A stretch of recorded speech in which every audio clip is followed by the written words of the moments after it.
Good evening, everybody. Whoa, that is loud. Good evening. Welcome to Caffe Lena. Welcome to our monthly storytelling night. This is our new format, which we've been doing for quite a while now. But if you're unfamiliar with this series, traditionally it has been an open mic where anybody from the community can come and take a 10-minute slot to tell a story, several stories. When the pandemic complicated things on stage, we turned to a feature format where there are 3 tellers that have about a half-hour slot each. And these are regional storytellers who have served as the featured teller for our open mic nights. All very fine storytellers, which you will see evidence of tonight. And so we have 3 tellers for you this evening. The first of which will be Shawn Banner, followed by Christie Keegan and Madelyn Folino. Thank you to those of you who are tuning in online tonight. If you are able to leave a tip to support the storytellers, it is very much appreciated. It goes a long way. It supports not only the venue, but also the people telling the stories. It helps us keep this series running. And you can find that in the online tip jar, caffelena.org/tips. So I hope you have a wonderful night. And for those of you here in the building with us, please join me in welcoming Shawn Banner to the stage to begin our storytelling evening.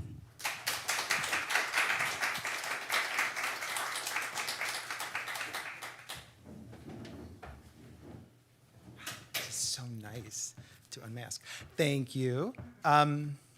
So I'm really happy to be doing it this week because Halloween is one of my all-time favorite holidays. And as it turns out, the Jewish folk tradition is absolutely rife with demons and witches and all kinds of great Halloween-ish stuff. So I'm going to give you a few stories with that theme in mind. And the first 2 are actually written down by Marilyn Hirsch. The third, if I end up having time for it, is just one of the oral tradition. So my first one is called Deborah the Dybbuk. And the first thing you need to know is what a Dybbuk is. And a Dybbuk is the spirit of a deceased person who possesses the body of another. And in Eastern European Jewish tradition, Dybbuks were frightful things, and everyone was really scared of them. So that's where we start. And in the village of Vostok, there was a girl named Deborah who was an absolutely horrible, naughty girl, wild and frenzied, running around all over that little town. And what she really wanted to be was not a little girl at all. What she really wanted to be was something with wings. She wanted to fly. She wanted to be a bird or an angel or a bat, but something that could fly. That's what she wanted to be. And so she would take her shawl and wrap it up, and she would flap her arms, and she would caw and scream, and she would whiz all over that little town. And she would rush into houses and rush out of houses. And often she would rush into houses and take something bright, something shiny, something small, something big. She would grab it, maybe candlesticks, maybe the challah, maybe the baby, and she would whip back out of that house before anyone even spotted her half the time. And she would go to another house, and she would whip through, and she would drop one thing and pick up another thing, and around she would go. And it could take the folks in that town hours to sort everything out. And so you can imagine, she was not really that popular in the town of Vostok. But while she wasn't popular with the town folk, she was really popular with the birds because, unbeknownst to everybody in that village, she also fed those birds every day. And sometimes that was the only food they got, especially in the wintertime when it was cold. It's really exhausting to flap around a town all day long. And when she got tired, she needed to rest, and she would hang by her feet from a tree, like bats. And that's how she would rest. People would look at her and think, oh, that child, that is just so strange. But then other folks would say, well, a quiet Deborah is a quiet Vostok, so they would just leave her be. Now, there was another girl in that town named Hannah, and Hannah was the opposite in every way from Deborah. Hannah was sweet, quiet, meek, calm. Her favorite thing to do was to embroider. If you sat in a room with Hannah for more than 30 minutes, you might forget she was there. She was so quiet. In fact, you might just fall asleep. Hannah would think, oh, it would be nice to have just a little excitement in my life. One day, Hannah was walking with her jug to the well to get water, and she saw Deborah hanging from a tree. And as she was walking to the well, the tree branch broke, and she saw Deborah fall right through down into the well. She ran to the well and called, "Hello, are you okay?" But there was no answer. And so she ran back to the center of the village to find help. But by the time they got back, it was too late to help Deborah. The next thing Deborah knew, she found herself sitting in the graveyard thinking, I feel a little odd, a little thin, a little light. How did I get here? And then she saw Hannah coming up into the cemetery with flowers, and Hannah came right up in front of her and put the flowers down and said, "Oh, Deborah, I wonder where you are now." And Deborah said, "I'm right here. Can't you see me?" But Hannah didn't see her at all. And that's when Deborah realized, oh, I remember now. I fell in the well. I must be dead. I must be a ghost. And she didn't really like it. She didn't like not being seen, and she felt weird. And then she started to float up just a little, and that's when she noticed the birds, and they looked hungry. And she thought, I need to feed the birds. But when she tried to pick up things to feed to the birds, it didn't work. Her hands couldn't hold things. And she thought, oh no, who's going to help the birds? I need a body. Where could I find a body? And she thought of Hannah. She's like, Hannah doesn't really use her body that much anyway. She probably wouldn't miss it. And so Deborah floated to Hannah's house, floated right through the window where Hannah was sleeping, and she floated right into Hannah. Now I'm a Dybbuk, she said. Well, Hannah woke up, suddenly full of energy, not sure what was going on, but she jumped out of that bed and she ran right out of that house in her nightgown and in her bare feet, and it was just becoming dawn, so the marketplace was just getting started to be set up, and she went whipping through that marketplace, grabbing things and dropping things, and the people said, "That's not our Hannah. That's not how Hannah acts." But that reminds me of somebody I know. And then she whipped out and she went and she fed the birds. And the people followed like, what is this child doing? And then she climbed up a tree and hung by her feet. And they were like, oh no, that's Deborah. It's a Dybbuk. And they all ran away because Dybbuks are frightful things. And then they thought, what can we do?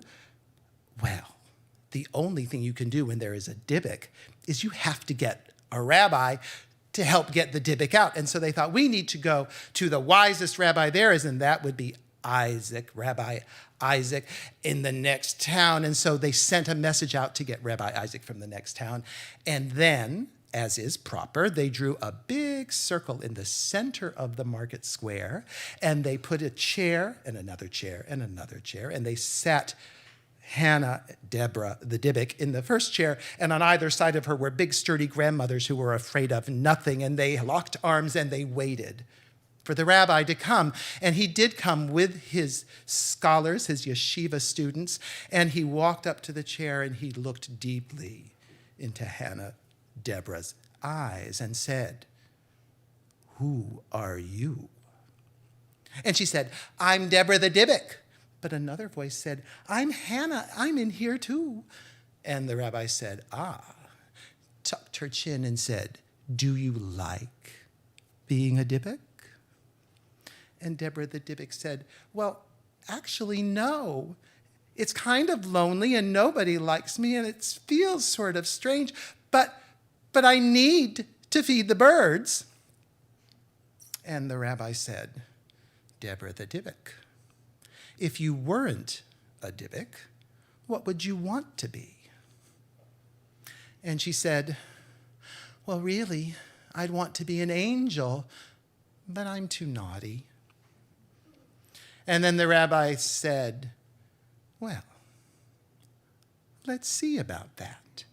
And he called out to the angels of the ancestors of this village, to Malcha, the matchmaker, to Burl, the baker, to Ephraim, the butcher, come and listen, and let's find out about this child, Deborah the Dybbuk, because Rabbi Isaac could speak to the angels.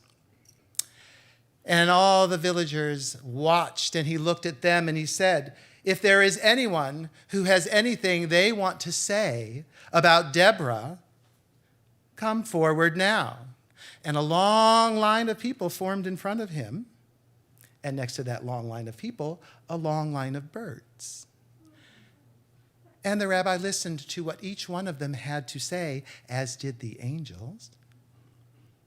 And when it was all said and done, the rabbi conversed with the angels. The people could not hear that conversation because only the rabbi could talk to the angels. But when that conversation was done, the rabbi said, it is true, Deborah was a naughty child, but she had a good heart, and the birds speak very highly of her. Angels, what say you? Can Deborah be an angel too? And the angels spoke back to the rabbi, and the rabbi said to the community, the angels say, yes, she is worthy of being an angel.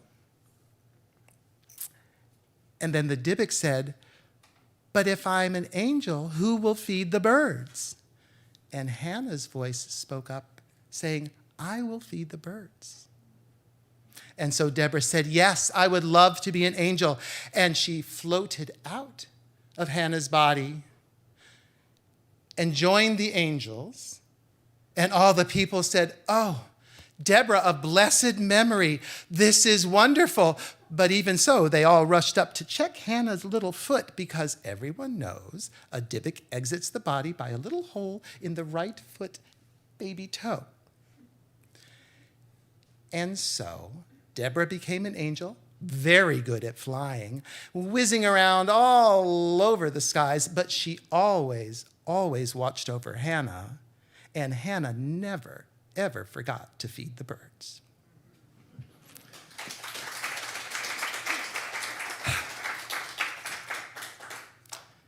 So our second story is about witches, and it takes place in another little Eastern European village. Not a special town, just a regular town where folks were neither rich nor poor, old nor young, foolish or wise, except for one, the rabbi, who was very wise. And the town was just your normal kind of little town tucked up in the hills, except for one thing. Next to that town, a couple of hills over, deep in a cave, lived 29 witches. And those witches were wicked witches. And they lived in that cave, and that's where they stayed. And they practiced on their broomsticks, whipping around. And they brewed horrifying potions, and they raised bats and spiders. They pulled cats' tails. They bit each other just out of spite. They turned all the mountain flowers into poisonous mushrooms and planted them around the cave. So needless to say, people stayed away from those hills. It wasn't great living near those witches, but once a month, it was horrible living near those witches, because once a month, on the full moon, the witches would fly out of their cave and they would fly in circles around the town. And when they did that, under that full moon, babies couldn't sleep, they screamed all night. Cows gave curdled milk, chicken laid rotten eggs, and anyone who could fall asleep had nightmares all night long. This went on for years. People were born, raised, and died in that village, never seeing a full moon. Because whenever the moon was full, the witches were flying. The only time the witches didn't fly during a full moon was if it was rainy and cloudy, and then the witches stayed away. Finally, one grandmother talking to another grandmother said, I have lived my whole life in this village, and not once have I seen a full moon. Just once I would like to see a full moon. And her friend said, well, with these witches, I don't think that's going to happen. And the grandmother said, it's not right. Someone should do something. And her friend said, well, we should go to the rabbi. He's wise. He will know what to do. And so that's what they did. They went to the rabbi. And the grandmother said to the rabbi exactly what she said to her friend. All my life, I've wanted to see a full moon. I'm afraid I'll die with never seeing a full moon. What can we do? And the rabbi said, let me think. And he thought about it. And he thought, no moon, no witches. That's good. Full moon, witches. That's not so good. Rain, no witches. Now that's good. And then he thought, oh, I know what to do. I have a plan. And he said to the grandmother, here's what you must do. Find 29 of the strongest, finest looking young men. Have them come to the synagogue tomorrow with white robes and big clay jars with tight lids. And she said, all right, I'll do that. And off she ran to the village to round up 29 fine young men. And the next day, the fine young men came to the village, the synagogue, and they looked at the sky, and the rabbi said, it's a rainy night. It would be a full moon, but it's a rainy night. So this is what we are going to do. You're going to put your white robes into these clay jars, keep the lid on really tight, and we're going to walk to the hills, to the witch's cave, and then I'll tell you what we do next. Well, the 29 brave, handsome men were very fearful, but they have faith in their rabbi, and so they said, okay, we will do this. And each of them and the rabbi took their clay pots with their white robes in the pots, and they carried them over the hills to the cave, and then they stopped under a ledge right in front of the cave, and the rabbi said, here's what we're going to do. I'm going to go in first. And when I whistle, you put on your white robes. And when I whistle again, you come running in and follow my lead. And so the men were like, okay. And the rabbi put on his robe, and he walked into that cave going, hello, witches, I have come. And the witches said, who are you? And he said, I'm a witch like you. And he looked fearful with his hands up and his fingers spread and his white robe and his flowing beard. And they said to him, how did you get in here through the rain? And he said, I walked between the raindrops. And they said, oh, that's amazing magic. Could you show us? He said, I'll show you magic. You show me magic. We'll all learn something. And they said, that sounds wonderful. And he said, first, show me a little magic. Make a feast. This is a feasting kind of day. And they said, fine. And the first witch waved her wand and there was bread. And the next witch waved her fingers and there was meat. And then all the witches were waving their hands and chanting spells. And soon there was a table full of amazing fine food. And the rabbi said, oh, this is great. Let's eat. And the witches said, but no, wait. It's your turn to show magic. And he said, right you are. A party like this needs dancing. I will conjure up 29 beautiful, strong men to dance with you, witches. And the witches said, ooh, that's wonderful. We haven't been asked to dance in 400 years. And the rabbi said, here we go. And he raised his hands and he whistled. And then he chanted some strange little mumbly words. And he whistled again. And into the cave rushed 29 strong, handsome, brave men in white robes. And each of them grabbed a witch in his arms and started twirling and dancing. And the rabbi said, now we will dance between the raindrops. And out of the cave he went. And out of the cave went all the 20 men holding on to their witches. And the witches screamed, wait, you've tricked us. Because of course he had, and he knew if the witches were that afraid of raindrops, there must be something very dangerous about raindrops for witches. And of course he was right. The witches started to shrink, screaming and shrieking and shrieking and shrieking and shrieking until they had shrunk to nothing at all. And then the rabbi said, a feast like this should not go to waste. And he sent one of the brave young men back to the village to fetch everybody else. And they all came back and they had such a party. It was amazing. And then they all went home. And then the next month's full moon, when the sky was clear and the moon rose high, they all went outside and they looked at the moon's silvery light on treetops and rooftops. And they all just breathed a sigh. And then they all went back inside and went to bed, and no one had any nightmares at all. Story 2.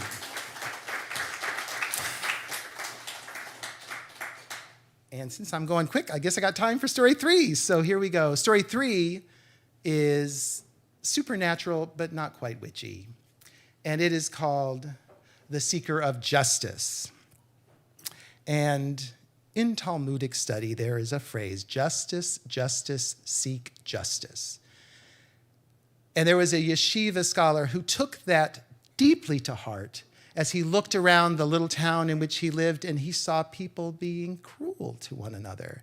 Everywhere he looked, he saw inhumanity and injustice and harsh behavior from one to the next. Even the folks who thought that they were doing right by each other weren't really doing right by each other. And he saw people being cruel to animals, and he saw people being harmful to the world, and he thought, there must be justice out in this world somewhere, and I'm going to take God's dictum to heart, and I am going to seek till I find it. And he started to walk. And he went from town to town, small towns, big towns, but everywhere he looked, all he found was injustice. And he continued to search, and he continued to search until he had searched all the land he knew. For years, he went questing in search of justice. And finally, he'd gone through every town he knew, every land he knew, and he found himself at the beginning of a huge forest. But having spent all this time searching, forests didn't scare him anymore. And he thought, maybe I'll find it there. And he walked into this forest, and the darkness enveloped him. And then he saw in the distance what looked like a cabin. And he thought, maybe there. And he went and he knocked on the door, and he heard carousing noises, and he heard rumbling sounds, and he opened the door, and it turned out he had walked into a den of thieves. And they said, what are you doing here, so foolish man? And he said, I am searching for justice. And they said, you won't find justice here. And they started to get up from that table and get him, but he ran fast out that door, deeper into the woods. And the next thing he found was a cave. And he heard again sounds of voices. He thought, maybe this is where I will finally find justice. And he walked into that cave, but in that cave he found witches stirring a cauldron. And they look at him and they say, what are you doing here?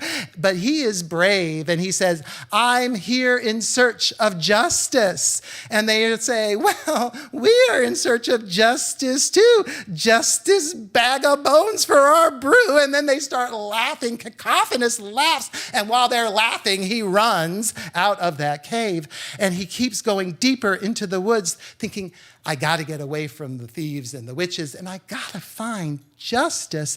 And he sees way in the distance a light. Well, it's dark, it's night, it's cold, he's tired. He goes towards the light. And when he gets closer, he sees it is also a little cabin, small little shack, and it's light in the window. He walks closer, he looks into the window, and he realizes it's candles. Not just one, but many candles, candles on tables, candles on shelves. He goes to the door, he knocks on the door, no one answers. He knocks again, no one answers. He opens the door just a little and walks in. And once inside, realizes this is not a small cabin at all. This is a huge space, and everywhere he looked, candles. Oil lamps, candles, some of them fancy and gold and silver and crystal, some of them mean and simple, clay, metals that are crude, all of them burning, some burning strong and tall and bright, some flickering and almost out. And he's thinking, what have I found? And then he hears a voice saying, Shalom Aleichem, peace unto you. And he says, Aleichem Shalom, and to you peace. And he sees standing there in front of him a very, very old man with a long white beard, white robes, and the man says, how can I help you? And our yeshiva scholar, forgetting about his quest because of all these candles, says, I was searching for justice, but what place is this? And what are all these candles? And the old man says, these candles are souls, souls of every living person in the world. And when a candle is burning bright, that soul is living full and bright. And when that candle finally goes out, that soul passes. And the man looks at all these candles and he says, is a candle here for me? And the old man says, there is a candle here for every soul. And our yeshiva student says, can I see my candle? And the old man says, follow me. And he leads him through this enormous house, through corridors and stairways and up and down and around till our yeshiva man has no idea where he is in this space. All he sees are candles. And finally, the old man stops in front of a candle that is flickering and sputtering and nearly at its end. And now our yeshiva man looks at that candle and he feels a fear that he has never felt before in the pit of his stomach. And he looks up and the old man is gone. And he's looking at his candle and he sees next to it another candle, tall and strong, a big pot of oil burning so cleanly. And then, out of the corner of his ear, he hears a sputtering. He looks and he sees another candle has just snuffed out. And he looks back at his candle, and he looks at the oil lamp next to his, and he thinks, I could pour just a little. They wouldn't notice. They wouldn't miss it, just a little. And he reaches his hand out and he starts to pick up the full oil lamp and he feels a hand grabbing his arm and he hears a voice saying, so is this the justice you seek? And then everything goes dark.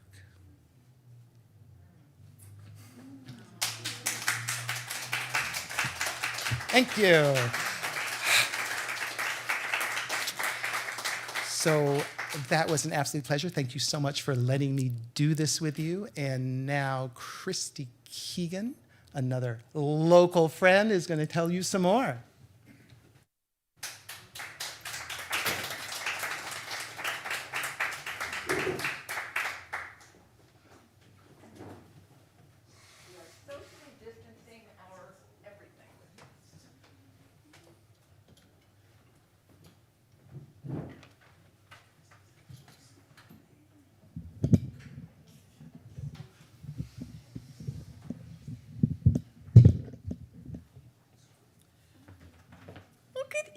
Ladies and gentlemen, I am so glad. Yay! Oh, Shawn, thank you so much. I was in the green room listening on the speakers back there, and that was so much fun. I am not going to tell you any scary stories. When I was a little kid, my suspension of disbelief was instantaneous, and my dad would start on something like the telltale heart, and my entire body would go into a paroxysm of terror, and I would start to cry and clench my teeth, and my mother's antidote to that was, nope, we're going to tell a nice story. And so tonight you're going to hear, I hope, a nice story that also takes place in October. October mornings at Grandfather Mountain in Tennessee are generally chilly, but this particular October morning was downright frosty. I crouched in front of my little tent, trying desperately to warm my hands over my Coleman stove, to no avail. And I thought, it might be time to find someplace with heat and hot water and indoor plumbing. I had been camping my way from upstate New York south for the previous 4 months. And I had done incredibly well until just that week when suddenly it was a little too chilly to be camping outdoors. Unfortunately, my budget was not exactly hotel-worthy. It wasn't motel-worthy.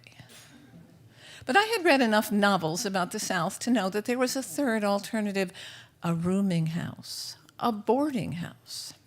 And so I packed up my gear, and using nothing but my atlas, this was the early 90s. There was no internet, certainly not available to regular people. Using my atlas, I found a small city about 90 miles away, and I went to the library, and I got the yellow pages in the library, and right, remember those? Yes, this audience is old enough to remember those. And I found the phone number for several rooming houses, and I called, and I made an appointment for the next day at 11. Now, I have to say that this romantic idea I had about rooming houses involved a landlady who was genteel and southern and very polite. But the landlady who answered the phone when I called and made the 11 o'clock appointment the next day was anything but. She was apparently from up north, someplace in New Jersey. And she had a voice very much that you would imagine if the brake pads in your brakes went. It was kind of like that. But I arrived at 11 just on time, and the house was everything I imagined. It was a great gray Gothic hulk of a house balanced on a lawn that was fully 10 or 12 feet above the slanting sidewalk that led downtown in Asheville, North Carolina. It looked kind of old and a little bit tired, particularly because every window, and there were many of them, had the blinds drawn all the way to the windowsill as if the house was napping. I knocked on the front door and got no answer. It was time. I went around to the side of the building and knocked on the door I found there, and there was no answer. And I began to get a little bit nervous because, in addition to her voice sounding a lot like the brake pads having gone, she was a little bit cantankerous. "Are you sure you're going to come? I don't want to have to wait around all day if you're not going to come," she had said. So I continued around the back of the house, and I stopped dead. Because there in the center of the backyard was a reason for me to live in that house no matter what. It was the most beautiful dog I had ever seen. She was a deep roan color, a kind of reddish brown, and she had long, lanky legs and a deep chest. And she had caramel patches on her cheeks and on her chest and on the top of her beautiful feet that perched kind of high above the oak leaf litter in the yard. She had great pointy ears and a tiny little tail, and her eyes were like liquid amber, and they looked directly into mine. And my heart stopped. I had no way to know then that she was going to change my life the way she did, but I absolutely knew that I wanted to get to know her better. So without thinking about it, I opened the latch, walked in, and sat down on the stump in the center of the yard. Now, the dog was attached by a long red lead to a really dilapidated shack at the back of the property. The door was somewhat open, and the only thing in there except a dirt floor was a piece of filthy indoor-outdoor carpeting, which clearly was her bed. So I sat on the stump, and I put my hands in my lap. And she approached.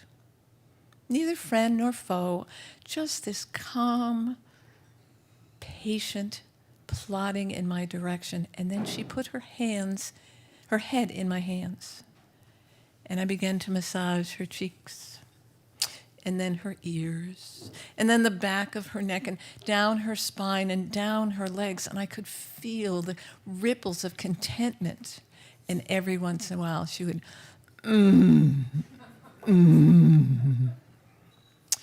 We sat there for fully an hour before the landlady appeared. She pulled up and parked in the little parking space behind the house in a Buick that had probably been new when I was in elementary school. She got out. She was neither tall nor elegant. She was a short, square person with cut-off, square gray hair, and she bustled. "Get out of there! Get out of there! That dog's filthy! Don't touch that dog! Come out here! For God, get out!" And so I did.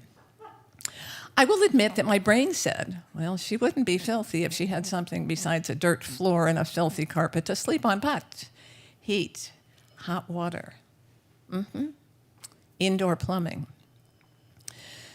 It was much nicer inside than I thought it would be. And the little place she showed me wasn't a room, it was actually a small apartment. It was a living room, dining room, kitchen, kind of small, and a big bathroom with a tub. Remember, 4 months of camping, with a tub. And a huge bedroom that was windows on 2 sides. It had been made out of an old sleeping porch. This place was really a mansion. And the best thing about it was the windows looked out over the backyard, where I could watch Ruby, because that was the dog's name. It took me a couple days to figure out the house's routine. Helen, the landlady, didn't really get up before 10. She rarely left the house before 11. Now, since she'd locked Ruby into that shack anywhere between 7 and 8 o'clock at night, that meant the dog was in there all night long. And if the dog happened to not be able to hold its business until morning, she would scream at it, which broke my heart. I called the SPCA. At the time, I don't know what it's like now, but at the time in North Carolina, you could pretty much beat your dog to death as long as you had a bowl of fresh water next to it. I also noticed that she wasn't very regular about feeding her. I had noticed when I was massaging her that her coat was so brittle and so dry. And you know how your vet wants your pet to have their ribs, so you can feel them? Not like this. This dog had not been fed enough for a very long time. I went out one day after I watched Helen put a pan out, and it was cold, lumpy oatmeal and some burnt chicken livers. So I went to the pet store and I bought a huge bag of dog food and I put it in the trunk of my car. And because Helen didn't get up before 10, every morning at 6, I would creep down the stairs, get Ruby's leash, go out to the hut, put her leash on her, feed her a lot, and then we would explore the city, and it was wonderful. We would often walk from 6 in the morning until 9 or 9:30, and then I'd have her back. Eventually, Helen figured out that I was walking the dog, although I don't know that she figured out I was feeding her. She was cheap enough, she probably would have encouraged that. On the 3rd or 4th day I took Ruby out, we happened to walk past a little coffee shop. And I tied Ruby up outside to a lamppost and dashed in just to get a cup of coffee. But the place was owned by a young Polish couple who had started it about a year before. And they and their 3-year-old boy were there very early every morning. And the young woman came to the door. No, we are not American. Bring the baby, bring her in. Come, bring her in. And so I did. And Ruby went and lay down right next to the table where I was drinking my coffee. And the little 3-year-old boy came out very, very carefully balancing a plate of broken biscuits and bread cubes and some cookies. And he sat on the floor in front of Ruby. Now, this dog, who had been starved for months, accepted those offerings in the spirit they were intended. One at a time, he placed one in Ruby's mouth. She chewed it, and then she licked his fingers clean. It could take half an hour for her to clear that plate. And I began to notice that Ruby, despite how she had lived and was living, operated at a completely different level than any creature I had ever met. She befriended everyone we came in contact with. I had pretty much decided I was going to have to stay in Asheville, although I had no desire to live anywhere south of the Mason-Dixon line. But I couldn't find work. And then one day I called a friend of mine who lived in Santa Fe, who I hadn't heard from in a while because there were no cell phones back then either, right? And he said, I am so glad you called. I have a job for you out here. I have a 6-month gig. I have a friend who wants to set up a business. He needs somebody to do the articles of incorporation and set up the books. And it's just for 6 months, but he's going to pay real money. It'll be great. And you can stay with me and Lauren. Lauren was his wife. I thought, Santa Fe, what an incredible opportunity. But what am I going to do about Ruby? Well, there was a young man named Peter who lived in a little cottage on the other side of the shack where Ruby lived. And he and I would often discuss Ruby's predicament. And so I was talking to him about the fact that I'd been offered this job and I really wanted it and it would be incredible, but how was I going to leave Ruby? And he said, I'm going back to school in January. If you can't take her, I'll leave with her. I thought, guilt, absolved, boom, gone. So by now it was the first week in November, and I arranged to go for Thanksgiving to my oldest friend's house in Atlanta. Linda and I have been friends since we were 14, and even in the years when we haven't lived close to each other, we try to get together a couple times a year, and Thanksgiving seemed perfect for me to head south to Atlanta and then west to Santa Fe. And so I went to the Salvation Army and I bought a pile of heavy wool blankets, old horse blankets, and I made this nest for Ruby on top of her filthy indoor-outdoor piece of carpet. And I gave Peter the remains of the food. And on the Tuesday before Thanksgiving, I went out to the shack and I knelt down and I put my arms around Ruby and I said, I love you, but I have to go. You be good for Peter. And I kissed her goodbye. And I got in the car. I made it 20 minutes before I started sobbing hysterically. I made it all the way to Atlanta and cried the entire time. For the rest of Tuesday, all I talked about was Ruby. Wednesday morning, I got up. All I talked about was Ruby. On Thursday morning when I got up, I fretted about what the weather would be like in Asheville, and I was worried about Ruby when my girlfriend Linda's father, who's known me since I was 14, said, in his very New York voice, for Pete's sake, when are you going to go get the damn dog? I said, Ed, I can't steal a dog. I'm not a person who steals things. I mean, it belongs to somebody else, and even if she's awful, I cannot steal a dog. Oh, for Pete's sake. I know you're going to get the damn dog. Linda knows you're going to get the damn dog. Ed knows you're going to go get the damn dog. When are you going to go get the damn dog and stop talking about it? Sunday, I said. I'll get her on Sunday. And so the day after Thanksgiving, Ed, my girlfriend Linda's husband, and I went to Petco and bought a 4-inch thick faux sheepskin covered bed that completely filled the back of my Volkswagen Fox. And I will confess to thinking as I pushed it, I could sleep in here with her if need be. I bought a huge bag of dog food. I put that in the trunk. I got her a new leash and a new collar and some chew toys and a couple of blankets at the next Salvation Army I passed. And on the Sunday after Thanksgiving, on one of the busiest travel days of the year, in an ungodly pouring rain like tonight, through a construction zone, I drove north to Asheville. I got there about 7:30 or 8 o'clock. It was pitch black and pouring rain. I found a parking spot on the street behind the house. I turned off the lights. I left the car running. I was sure nobody was going to come out and steal it.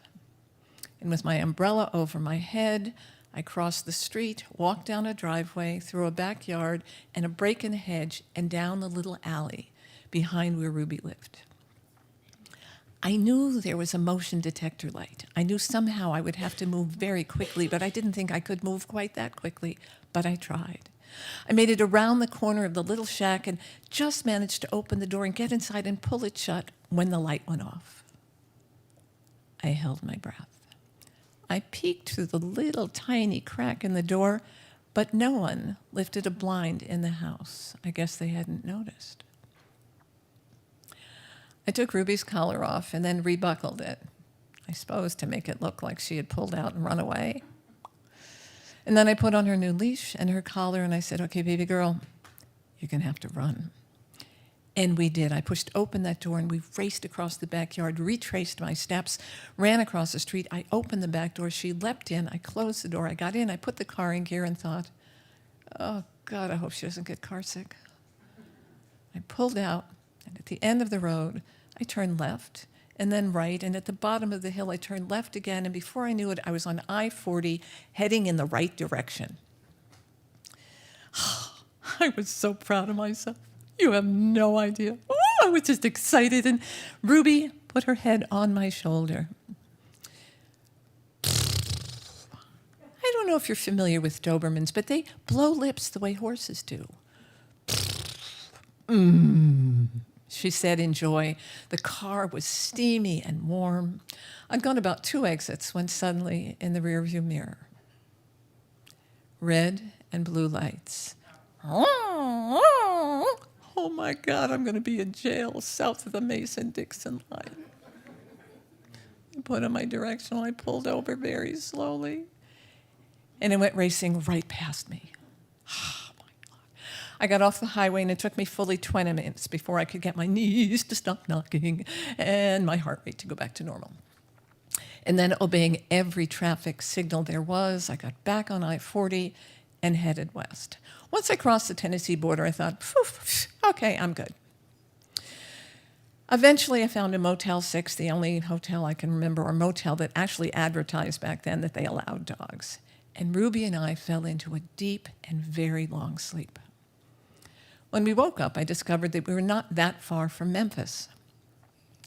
I found a vet who was both horrified by her appearance, and then after I confessed my sin to him, happy to help.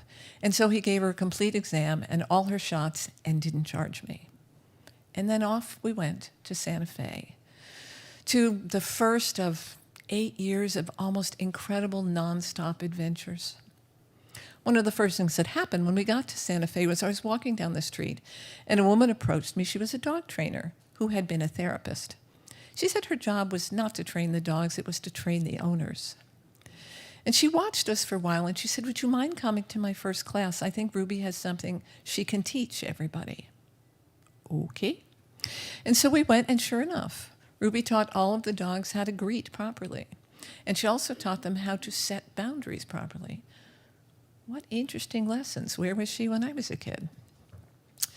So the woman next suggested that I take Ruby to a good canine citizen class, that she become a therapy dog. I didn't really know what a therapy dog was, but it seemed fine, and I did, and she aced it. And then the woman suggested that I go to the local women's shelter. It was a domestic violence shelter where women and children lived. And I did. I thought at the time that they were coming to hear me tell stories, but the truth was they weren't. They were coming to greet Ruby. And this was where the lesson happened, and this was the shift in my life. This dog, who had suffered through things I could only imagine, walked into a room of women and children who had suffered many similar things. And she moved with such love and such patience from person to person to person, staying as long as they needed her to.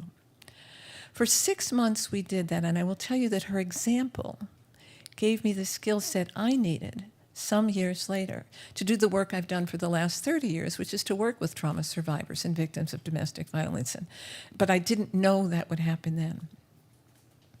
Well, I was in Santa Fe for about 6 months. I finished the job. I was ready to go.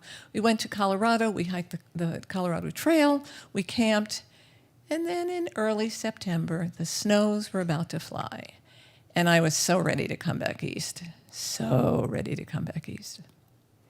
And so I started to drive. And we drove, and I drove a lot more every day than I had for all of the previous time I'd been out. And then we got to a place in Indiana, and I needed to walk. I got off the highway and eventually found, with the help of my atlas, a small park. It was a wonderful park, long, thin, and narrow, with a hill at the end, or what passes for a hill in Indiana. There was a copse of trees at the top, deciduous trees with this wonderful pool of shade around the bottom. And there are trees along this side and a path, and there's a small stream here. And Ruby and I began to walk, and I was stretching, and she was doing the same. I never put a leash on her. I never needed to. She never went more than 14 or 16 inches from my left leg. And so we walked along, and periodically she would flip herself on her back and do the other things she taught me, which is how to be joyful any chance you got, which included doing this in rustly grass. And she'd leap up and walk a little further. And as she walked, and I'd check her on her every once in a while. Now, this is my very favorite story about Ruby. I noticed coming down the hill a little boy wearing shorts and sneakers, a striped shirt, blonde hair flapping, and he was running as fast as his little arms could pump, and his little legs were kind of circling, and every once in a while he'd throw his hands up in the air and yell something, but I couldn't hear it. He was way too far away. And I walked a little further, and I noticed that Ruby was a little further from me, but I certainly wasn't worried about her leaving me. And then I noticed the little boy getting closer to the bottom of the hill, and as he was, I could see a woman come out of that stand of trees, clearly his mother, clearly panicking, clearly trying to run down the hill, except she was very, very pregnant. So as most, she was trying not to roll down the hill. And she was calling him, and by now I could hear her faintly, and I could hear him. Bufada! Bufada! Bufada! Which I thought must be a foreign language I wasn't familiar with. And then I noticed Ruby, who had noticed the little boy. And she cocked her head, and those beautiful ears tuned to him, and those wonderful eyes fixed on him. And he, at the end of the hill, changed direction, running straight for her. And I realized that this was a collision course, and no matter how much I trusted my dog, who I knew had a heart of gold, this seemed a little scary to me, and I started to run, but my legs were dead from driving for so long, and I wasn't making much headway, and the woman was running, and I was running, and the little boy rolled up on the tips of his sneakers and let fly, his arms out like Superman. He wrapped them around Ruby's neck, his legs around her hips, and they fell to the ground. I got there just a few seconds later, and all I heard was this. Oh, boofada. Oh, boofada. And when I managed to peer, I couldn't see the little boy's face because it was sort of buried in Ruby's muzzle. But she was licking as much as he was kissing, and I decided everything was well. By now, the woman arrived, sunk to her knees next to me, and began to sob. I said, oh, no, it's fine, really. The dog's fine, he's fine, nobody's hurt, there's no blood, we're good. She goes, no, you don't understand. David's terrified of dogs. His father and I wanted to get him a dog. We thought if he had a dog, it'd be easier for him to make friends at school when he goes this year. I looked at David a little bit closer, and I realized what she meant. David had Down syndrome, and it is often easier for kids who are differently abled to have some intermediary that helps them fit into a group. Aha, I said. And so Laura, that was her name, and David and Ruby and I sat together for quite a while. I showed David every command that Ruby knew. Down, sit, roll over, stay, high five, low five. He was incredibly good at it. And I gave him enough biscuits in his pocket that he had virtually 100% cooperation from her. Laura and I talked a lot about what it takes to train a dog, what the best way to go about doing it is. And then I thought it was time to go. I needed to find a place to sleep. And so we got up. David came over and he put his arms around Ruby's neck. He said, oh, boofada, and he kissed her again. I said, Laura, what does boofada mean? She says, oh, 2 words we never thought we'd hear him say together. It means beautiful dog. And so they walked us to the car, and as we went, bye, boofada, bye-bye. Well, Ruby and I came back. My first job was at a horse farm. That was a trip. My second job was at a not-for-profit. That was much more suited to me, I think. And probably almost a year went by. That had been about in September. About a year went by. And I had found a place to live, but I was visiting the person that I had stayed with when I first came. And Laura and I had exchanged information. I had given her my friend's number. Not because I thought we would really talk to each other, but it seemed like the polite thing to do. I had said, well, do you have questions about dogs? Just call me. The phone rang. My friend hands me the phone, said, it's somebody named Laura. Took me a minute, and then there she was. They had gotten David a puppy. They had gotten David a puppy and a trainer. David had gotten incredibly good at training his own puppy. One of the advantages of a Down syndrome child is they're very black and white in their tasks, and he was a taskmaster nonpareil. He was also the most popular little boy in his class because no other 5-year-old could get a very large red Doberman pinscher to lie down and sit and roll over and high five and low five. And just before I hung up, I thanked her for calling me, and I said, what did he name the dog? She goes, Bufada. Ruby died about 8 years after I met her, but she lives on in almost everything I've ever done since, and I love telling the story because it makes me happy to remember her, and so that's my nice story for this evening.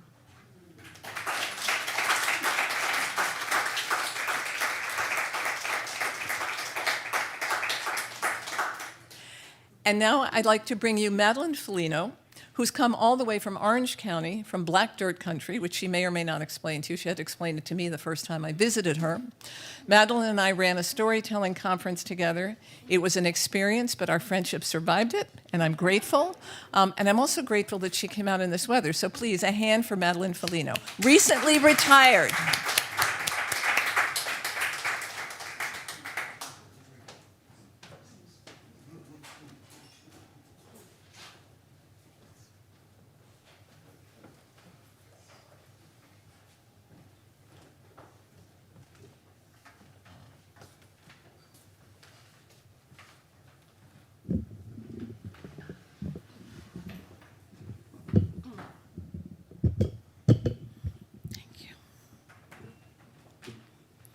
So now that Christie has set up that intro, I think I have to tell you, if you don't know what the Black Dirt region is, it's the largest agricultural area closest to New York City.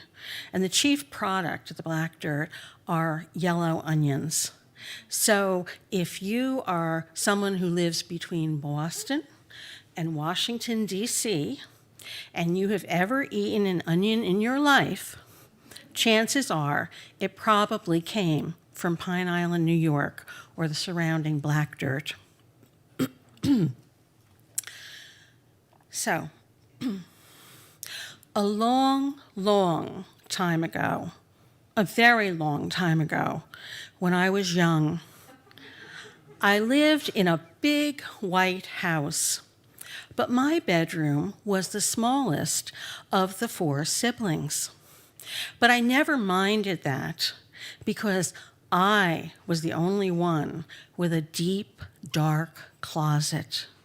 And on the side of the closet, there was an old white door with a square black lock with a little lever on top that clicked back and forth.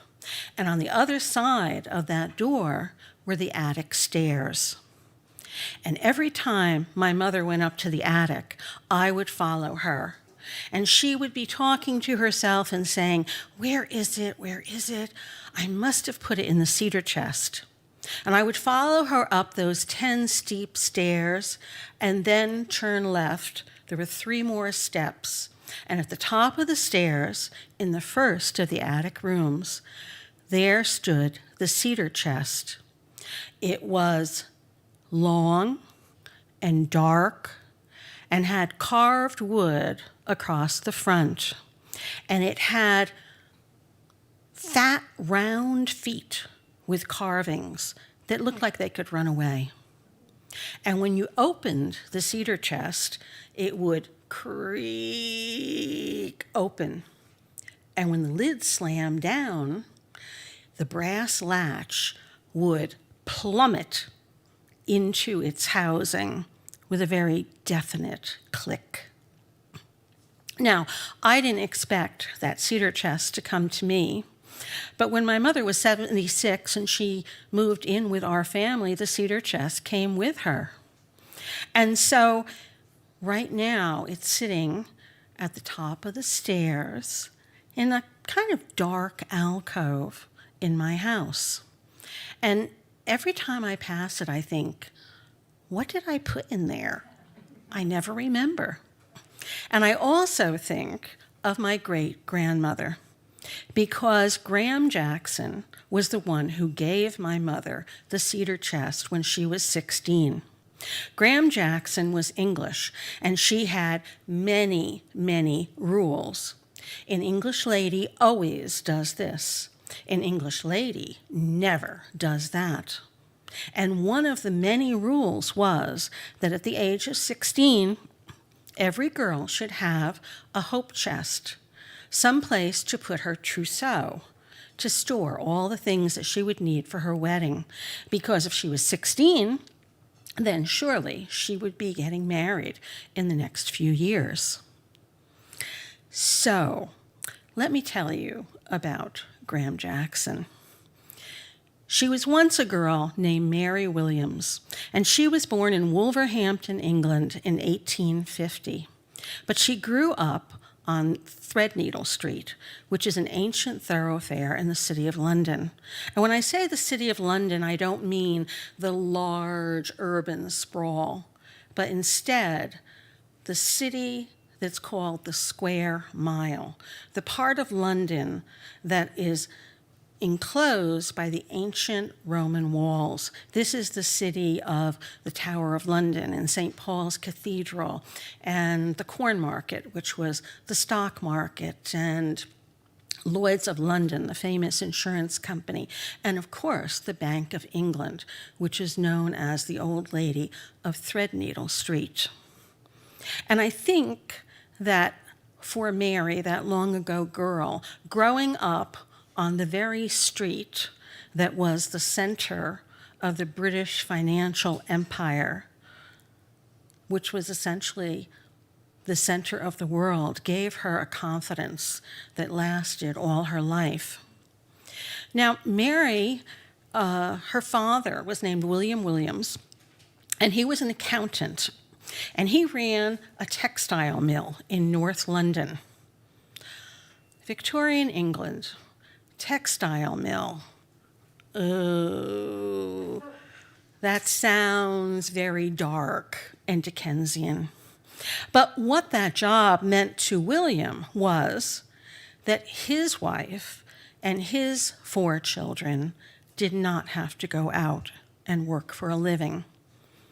3 of the daughters were educated at home. So Mary and her 2 sisters, Martha and Elizabeth, had a very important job in their family. They had to knit the stockings for the whole family. And it was the rule that while they did so, each of the girls in turn had to read from the King James Bible, or from Shakespeare, or recite poetry, or tell stories. And Mary liked to tell stories. So let me share her favorite tale. There was once to be a grand wedding on a country estate far out of town. The bride had just come down from school. She was very young, and the groom wasn't much older. And the marriage of these 2 young people would bring 2 noble houses together. This was to be a winter wedding, almost at Christmas time. And so the whole great house, with its dozens and dozens of rooms, was decorated with holly and ivy and mistletoe and pine boughs. And in the great hall, in the enormous fireplace, there was a massive Yule log to be burned.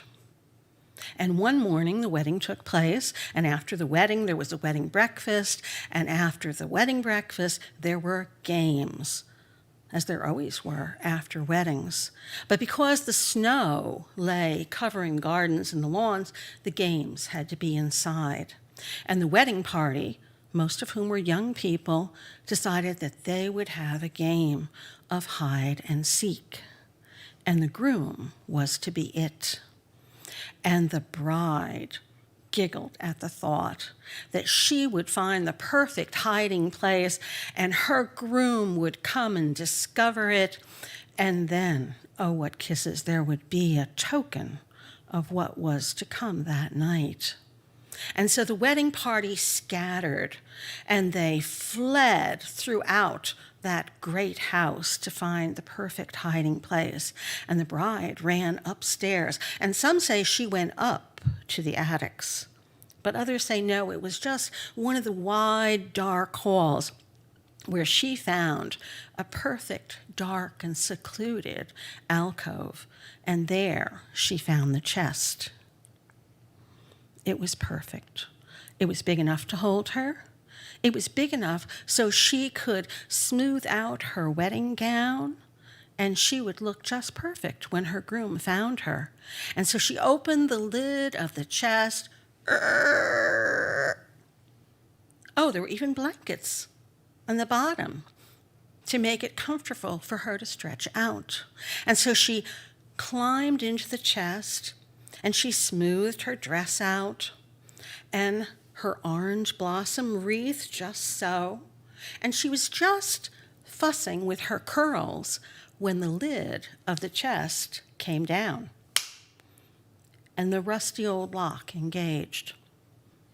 And she pushed against the top of the chest. Well, it didn't budge at all, but it hardly mattered because she would be found very shortly, wouldn't she? And the rest of the wedding party were discovered by the groom, and they were hauled out of their hiding places, giddy and excited. And they looked around and they realized that everybody had been found, except the bride. Where was she?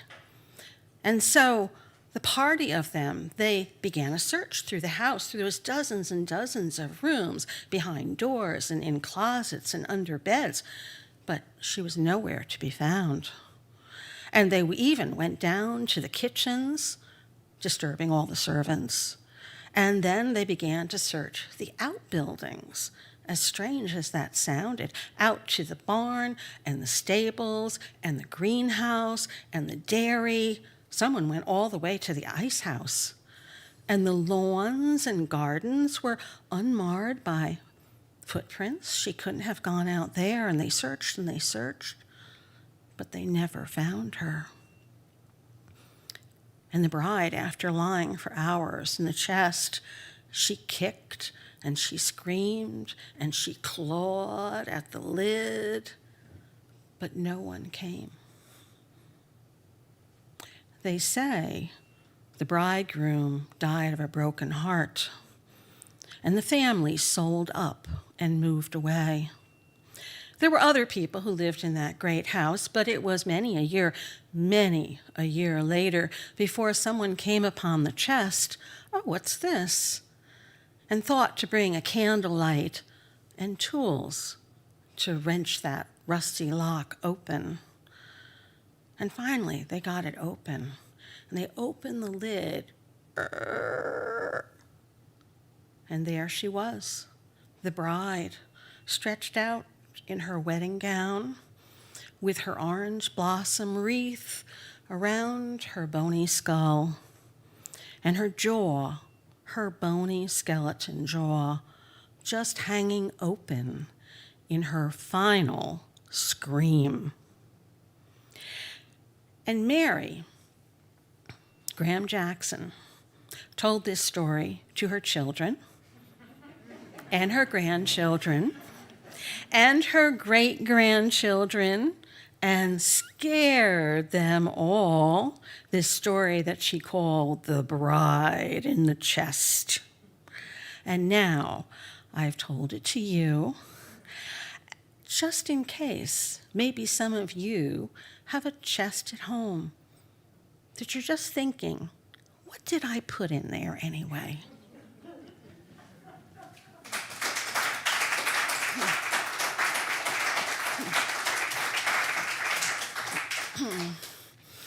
So, my second story comes from the same era, Victorian England. And by the way, the story of The Bride in the Chest was a Christmas favorite for some reason.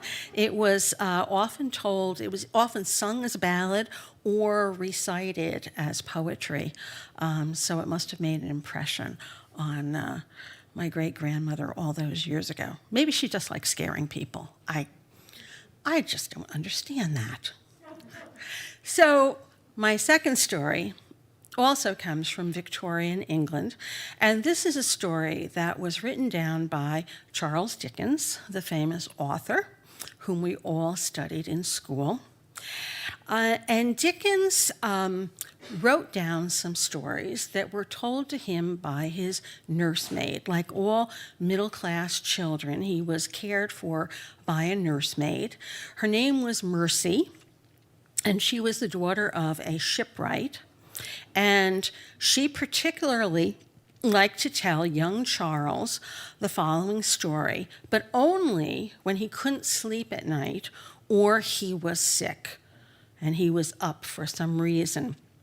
So this was Charles Dickens' bedtime story. There once was a fine gentleman named Captain Murderer, who was welcomed into all the finest houses in the land.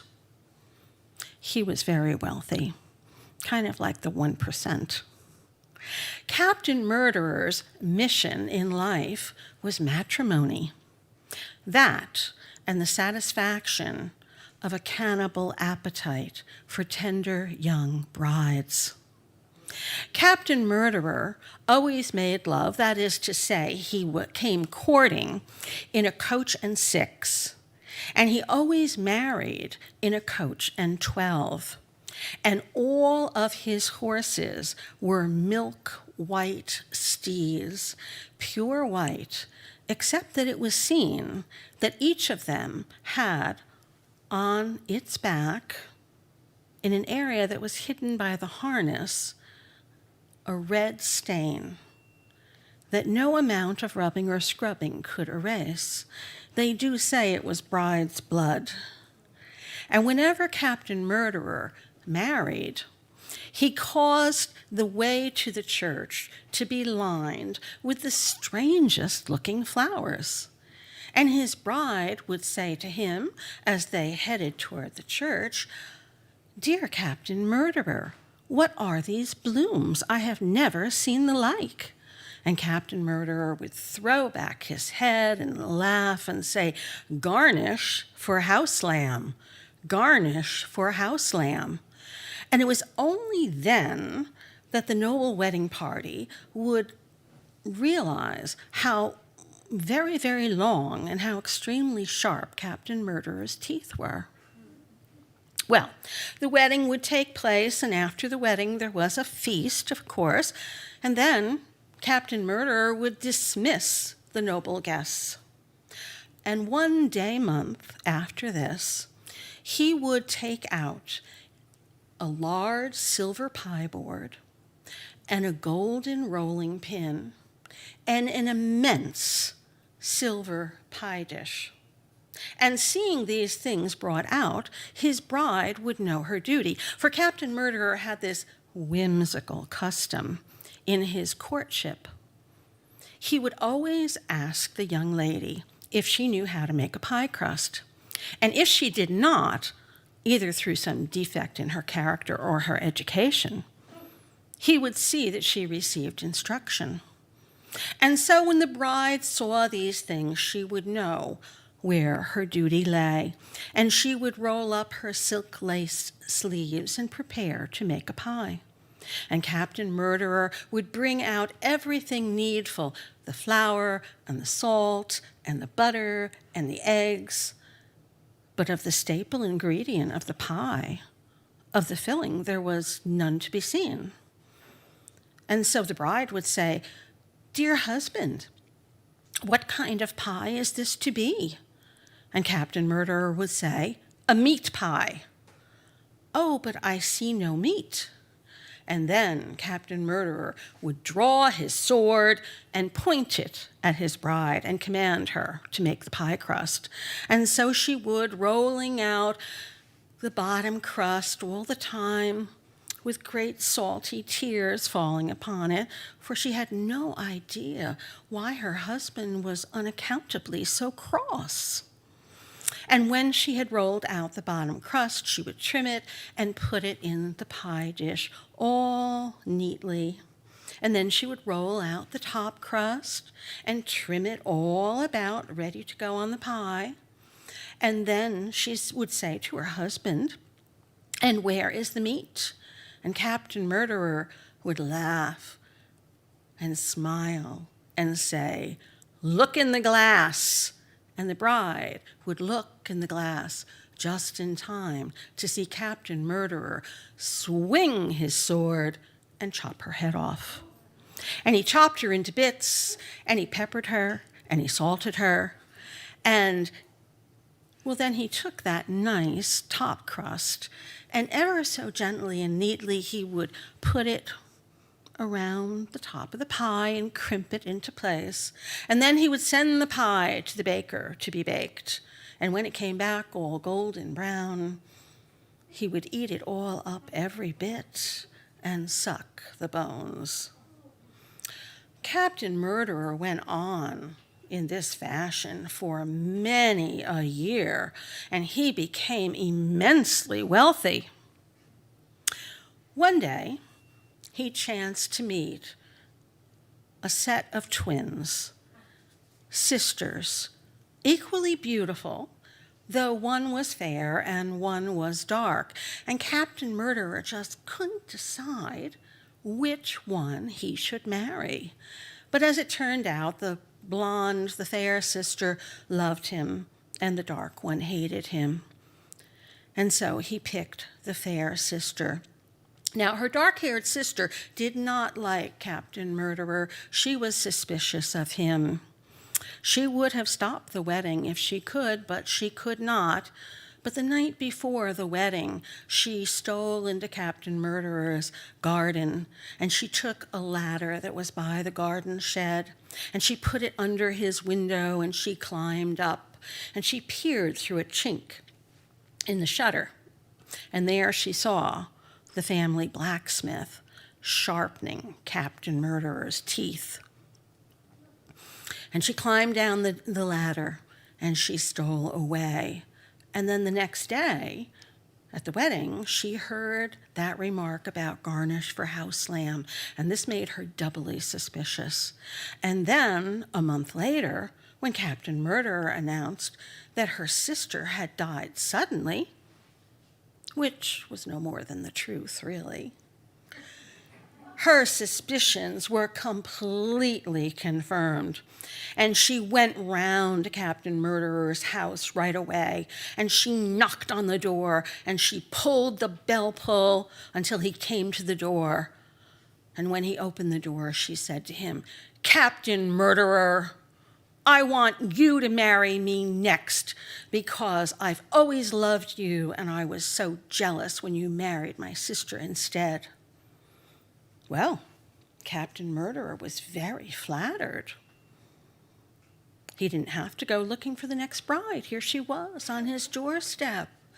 And so the arrangements were made quickly.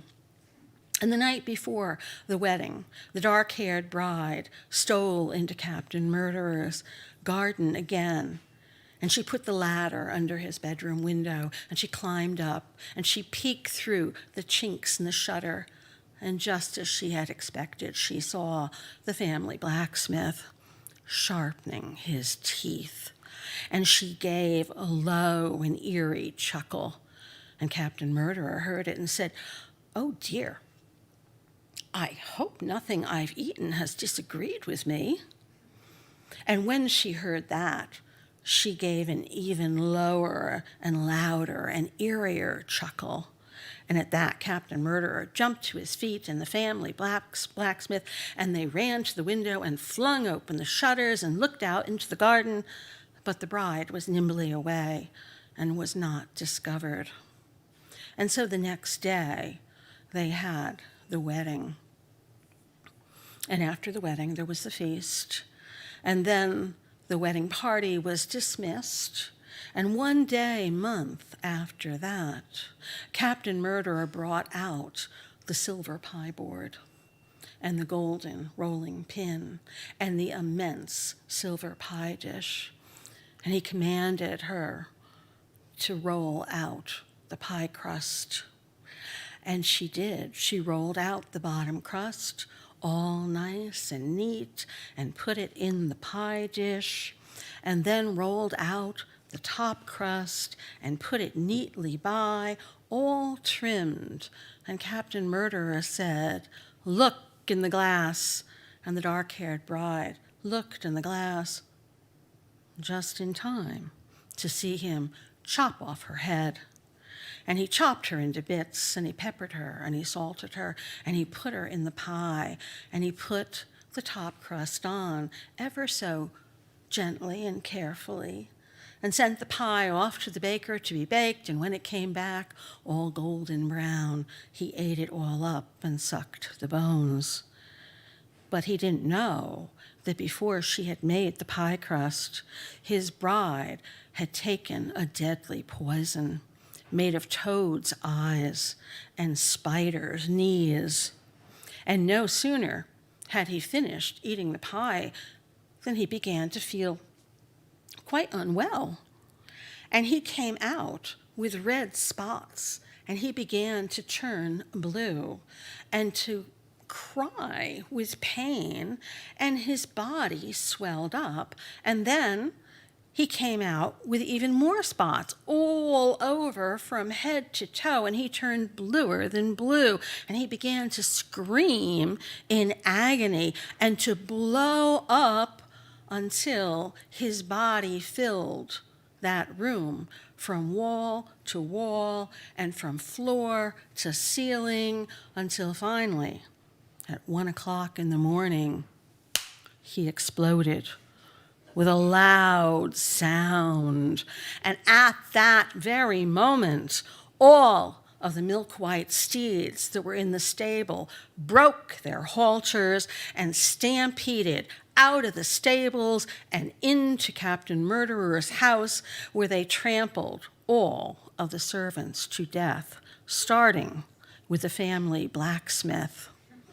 And then silently they galloped off into the night, never more to be seen. And that is the story of Captain Murderer, who lived not so very far away, not so very long ago. But, oh, my dears, it's so late. It's past your bedtime. It's so dark and rainy outside. Blow out the light. Good night and pleasant dreams.